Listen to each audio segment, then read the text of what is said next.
মধ্যপ্রাচ্যের চলমান সংঘাতে লেবাননের রাজধানী বৈরুতে ইসরায়েলি হামলায় নিহত বাংলাদেশি নারী দীপালি বেগমের মরদেহ নিজ গ্রামে দাফন সম্পন্ন হয়েছে।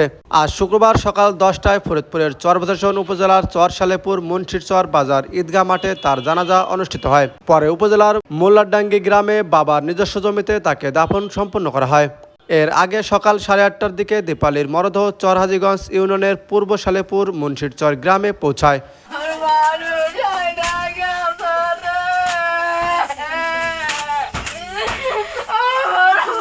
ইসরায়েলি হামলায় নিহত হওয়ার প্রায় 1 মাস পর তার মরদেহ দেশে আনা হয়।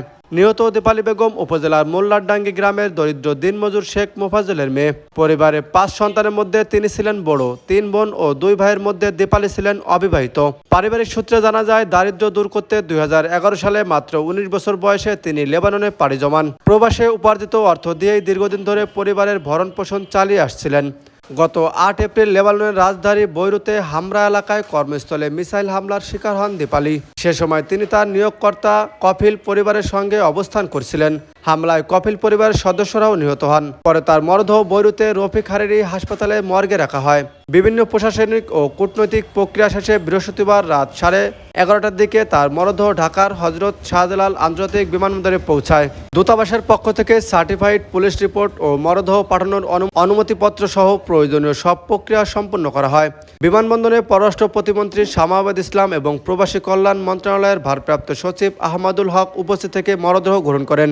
পরে আনুষ্ঠানিকতা শেষে দীপালির বাবা শেখ মোফাজ্জল ও ভাই শেখ ওবায়দুরের কাছে মরদেহ হস্তান্তর করা হয়। চরবদাসন উপজেলার নির্বাহী কর্মকর্তা সুরায় মমতাজ বলেন, মধ্যপ্রাচ্যের যুদ্ধ পরিস্থিতির কারণে আকাশপথে বিমান চলাচল বিঘ্নিত হওয়ায় মরদেহ দেশে আনতে কিছুটা বিলম্ব হয়েছে। তবে সরকারের সবসময় দীপালির পরিবারের পাশে রয়েছে।